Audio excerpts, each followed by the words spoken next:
Good morning from Berlin, Germany. My name is Sky. I'm 25 years old from Phoenix, Arizona, and today I'm taking over the International TEFL Academy story. So spend the day with me. Now that I have my coffee, let's talk about today. It's actually a holiday in Berlin, so I'm not going to work, but I have a lot to get done. I wear a lot of hats that I'm going to tell you guys about. I have a lot of jobs, as most international English teachers do.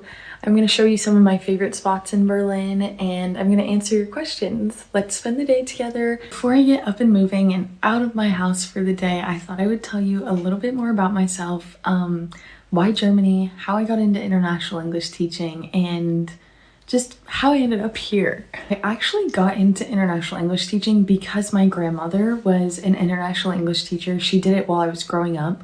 And my mom always took us to wherever she was teaching, so we got to visit so many cool places, and I always got to meet my grandmother's students. I was in some of her classes, and she really gave me my love for traveling. I really thought it was the coolest thing that her and my grandpa would go move to another country for however long they decided, teach, live in the culture, experience everything, and that's how I found out about it. I really don't think I would have found out about international English teaching if it weren't for my grandma. Growing up, traveling, how are you not going to find a love for seeing the world? So in June of 2024, I decided that I was going to go on my first solo trip, and I went to Greece, and I went backpacking through the islands, and I came home and I just knew that I wanted to live a different life that I was living, and my grandma was like, always trying to get me to look in the world of international English teaching, but this was the time that it really stuck with me. It was 3 days after I got back from my solo trip in Greece that I found ITA and signed up for a course, and I haven't looked back since then. I will talk more about the course that I took and how I took it and the moving process from there later, because I'm sure I'll get some questions. Another question is, why Germany? Honestly, I really don't have an answer why Germany.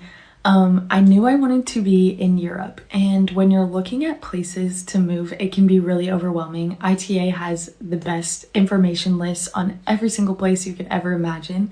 So my life was just scrolling through those, looking at all the options and kind of deciding. I did move by myself, so I just got to go wherever the wind was taking me. And I really didn't have any expectations, and honestly, I really didn't care where I was. I just wanted to start this journey. But I ended up in Germany because, one, I knew I did not want to be on a study or student visa my first time teaching English. Because most of the European countries, you do have to be on a student visa. We can talk about this more later, because getting into visas is a lot. I just knew my first time I didn't want to study. I wanted to focus on teaching and building my confidence as a teacher, and then maybe if I go to my next country, I can study and I'll be a little bit more confident as an English teacher. So in Germany, it's one of the easiest places to get a visa without having to study. I hope you guys know a little bit more about me now. And I'll continue to talk about why I ended up in Germany, and I can't wait to see your guys' questions. Now I'm gonna get ready for the day, and then I'll give you an apartment tour. Hi guys, now I'm gonna give you an apartment tour. I'm gonna show you the common area, but I do have to be quiet. I have 3 other roommates, and then I'll show you my room. Welcome to our apartment. I have 3 roommates. This is the toilet, and we are very lucky to have a washer. Sometimes people dry their laundry here. This is the shower room. So nice to have them separate. We have 1 roommate there, 1 roommate there, I'm there, and then that's another roommate. This is our kitchen. We keep our dishes here, the ones that are drying there, and then the ones that are ready there. This is our stove. Everything else, we do have a dishwasher and our fridge. It's not very big, but it does the job. Okay, welcome to my room. I will show you the rest of my apartment later, but here is my bed, and my wardrobe is over here. Very small at first, but I made it work. I have lots of winter coats because this Arizona girl is not used to the cold. Thankfully, it's warm now. I use the top as a little bit of storage, and if you come back over here, my door is there, and this is my desk and kind of where I keep some more stuff. This is how I dry my clothes because there's no dryer. That was news to me. But this is my little room, my sanctuary. I love it. Convinced my roommate to come around the city with me. We're gonna get some kebab, which is really popular here in Berlin, and I'm gonna show you some of my favorite spots around the city. In the afternoon with me. My first recommendation if you're coming to Germany is to get the Deutschland ticket. It includes all the regional trains, so you don't have to worry about buying tickets constantly. My next recommendation if you're here during the summer is to please stop at one of these strawberry stands. They are the best strawberries ever. Welcome to Hackischer Market and my favorite kebab place. I got a doner. Inside is meat, veggies, and a yogurt dressing. Honestly, it's just so good every single time. After I went to my favorite spot at the Spree. Now that the weather's warm, the park is always so full of people. Now this is personally my favorite spot. When the sun is out, you can probably find me here. I just can't believe I live 20 minutes away from this. Now it's time to take the U-Bahn home and get some work done. Now that I'm home, I'm just going to answer some questions with you guys. And the first question is, do you need a bachelor's degree to teach English? So you need your TEFL certification, obviously, and then it's recommended that you do have a bachelor's degree. Not everywhere you go will ask for it. Not everywhere you go will it be required. It's just recommended. My biggest piece of advice for first-time teachers is just to exude confidence even if you don't have it. The kids that you're teaching are really excited to be learning from you, in all honesty. They think it is so cool that you are from a different country and they want to learn from you. They want to know what your life was like before that. These kids are just so happy to be in your class. Just be as confident as you can be. It's really intimidating teaching for the first time, but once you do it a couple times, it's a breeze and you're just so excited to see the kids because really it's so rewarding. As far as non-native English speakers, I do work with several people that English is not their first language, but they've been speaking it their whole life, that obviously they know it well enough. You still have to have a certificate to teach English. But yes, of course, you can teach English. I have some friends who are from France who teach English. I have some friends from Germany who teach English. My colleagues are from Germany and they teach English. So yeah, you just have to have the proper certification. Let's unpack what it's like to move to a new country. I don't think I can fit all of this in one story, so if you have questions, I would be more than happy to message with you. First thing I did, which is crazy, is I found an apartment online. The apartment hunting in Berlin is known to be horrible. It's known to be difficult.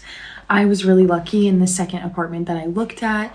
Of course, I have 3 roommates and my apartment isn't glamorous or anything, but it's affordable and I'm in a safe space right next to the metro, which was important to me. So I booked an apartment and the process is very easy compared to America. I was scared that it was so easy.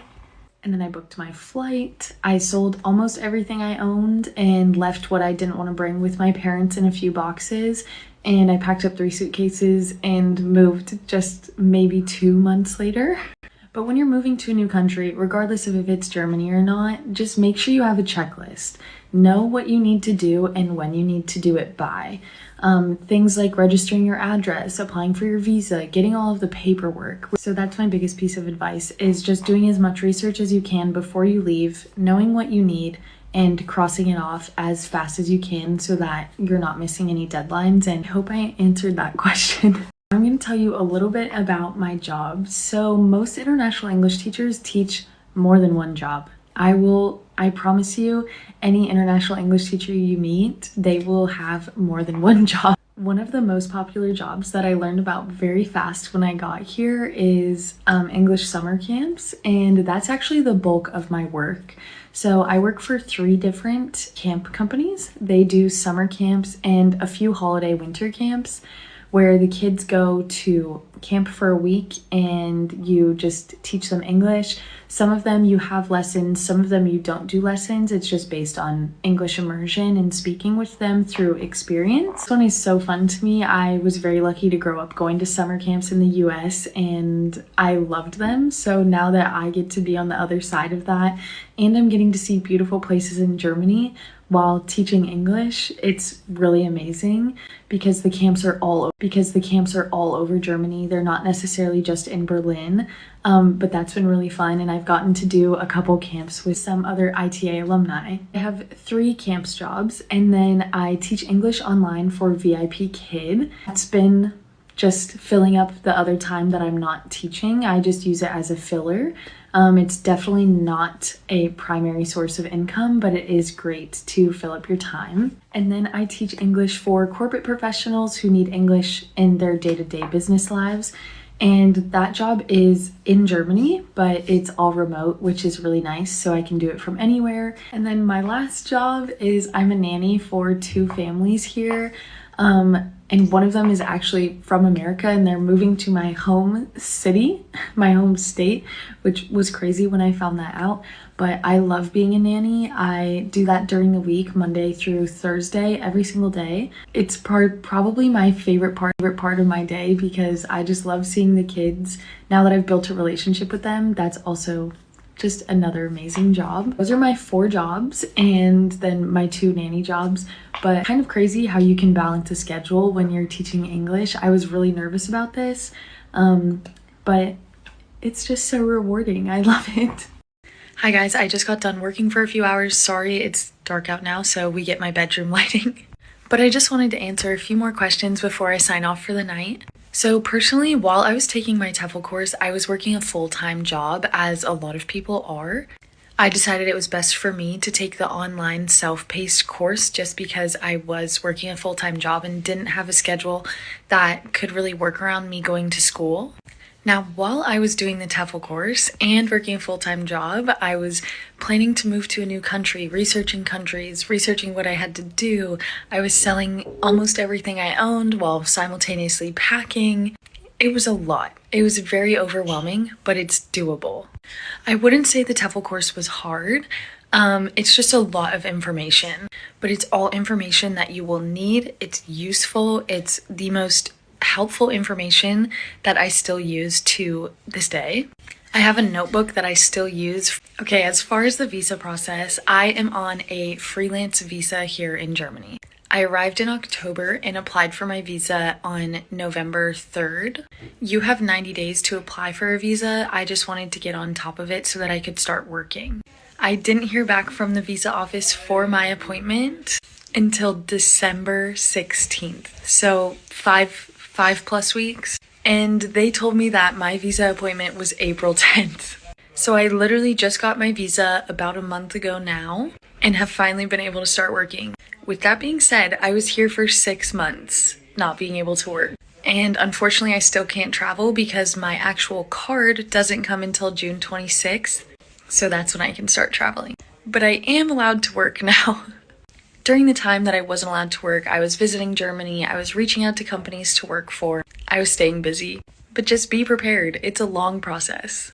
Thank you guys so much for joining me today. I had so much fun taking over the story. If you have any questions, feel free to message me on my personal Instagram. I would love to help. The people who gave me advice when I got here seriously helped me so much, and if I can help anyone as much as I was helped, I'm more than happy. If you're taking a TEFL course or thinking about taking a TEFL course or moving or anything, I wish you the absolute best of luck. You can do this, and I hope you have the best time. Thanks for following me. Bye, guys.